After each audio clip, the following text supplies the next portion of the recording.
அன்புக்குரியவர்களே, சங்கீதம் 50ல் 15வது வசனத்தில் இப்படியாய் வாசிக்கிறோம்.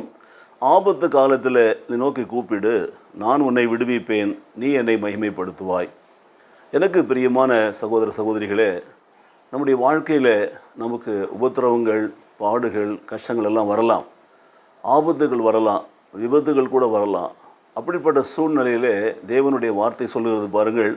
அப்படிப்பட்ட ஆபத்து காலத்தில், வருத்தத்தின் காலத்தில், துன்ப நேரங்களில், சோர்வுகள் வருகிற பொழுது, கஷ்டங்கள் வருகிற பொழுது, கவலைகள் உங்களை மேற்கொள்கிற பொழுது நீங்கள் என்னை நோக்கி கூப்பிடுங்கள்.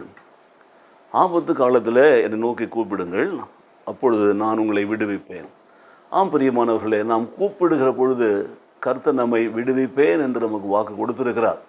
அவரை நோக்கி கூப்பிட வேண்டும் என்பது தான் தேவனுடைய சித்தம். தம்மை நோக்கி கூப்பிடுகிற யாவருக்கும் அவர் சமீபமாக இருக்கிறார், அருகில் இருக்கிறார், பதில் அளிக்கிறவராக இருக்கிறார், விடுவிக்கிறவராக இருக்கிறார். நான் உன்னை விடுவிப்பேன் என்று சொல்கிறார் பாருங்கள். சங்கீதம் 90 கூட அதான் 91 அப்படி தான் வாசிக்கிறோம்.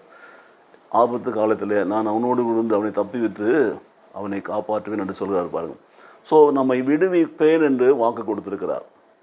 பாடுகள், உபத்திரவங்கள், கஷ்டங்கள் நேரத்தில் துவண்டு போக வேண்டியதில்லை, மாறாக அவரை நோக்கி கூப்பிட வேண்டும். ஒன்று. ரெண்டாவது, அப்படி நாம் கூப்பிடுகிற பொழுது அவர் நம்மை விடுவிக்கிறார் அல்லவா, நாம் என்ன செய்யணும்? நாம் அவரை மகிமைப்படுத்த வேண்டும். நான் உன்னை விடுவிப்பேன், நீ என்னை மகிமைப்படுத்துவாய். அந்த விடுதலையை பெற்றுக்கொண்டதற்கான ஒரு ஒரு ரியாக்ஷன் நம்மிடம் வரக்கூடிய பதில் என்னவென்று பார்த்தால், கர்த்தரை மகிமைப்படுத்த வேண்டும். நம்மை பாடுகளிலிருந்தும் உபத்திரங்களிலிருந்தும் விடுதலை ஆக்கின தேவனை நாம் மகிமைப்படுத்த வேண்டும். அவர் நாமத்தை உயர்த்த வேண்டும். அவர் செய்த அந்த நன்மைகளை, விடுதலைகளை மற்றவர்களுக்கு சொல்ல வேண்டும். சாட்சியாக நாம் வாழ வேண்டும். அவரை மகிமைப்படுத்து என்று சொன்னால் அவருக்கு பிரியமான பிள்ளைகளாய் வாழுதல், அவருடைய வார்த்தையின்படி நடத்தல். அவர் நம்மை விடுவித்ததனாலே நாம் அந்த மகிழ்ச்சியில், சந்தோஷத்தில் இன்னும் அதிகமாய் கர்த்தருக்கு சாட்சி உள்ள பிள்ளைகளாய் வாழ்தல். அதை தான் வேதம் சொல்லுகிறது, அதைத்தான் தேவன் எதிர்பார்க்கிறார். ஆகவே இந்த வேளையில் இந்த நிகழ்ச்சியை பார்த்து கொண்டிருக்கிற, கேட்டுக்கொண்டிருக்கிற எனக்கு அருமையான சகோதரி சகோதரியே, அதிகாலை வேளையிலே தேவனை நோக்கி பாருங்கள், அவரை நோக்கி கூப்பிடுங்கள். அவர் உங்களுடைய எல்லா இக்கட்டுகளிலிருந்தும், இடையூறுகளிலிருந்தும் உங்களை விடுதலை ஆக்குவார். நீங்கள் இந்த காலை வேளையிலே அவரை மகிமைப்படுத்துங்கள். அப்பொழுது உங்களுடைய விடுதலை நிலைத்திருக்கும். அதனால் வரக்கூடிய ஆசீர்வாதங்களால் நிரப்பப்படுவீர்கள். அதோடு மாத்திரமில்லாமல் கர்த்தர் நாமம் மகிமைப்படும். ஜெபிப்போமா?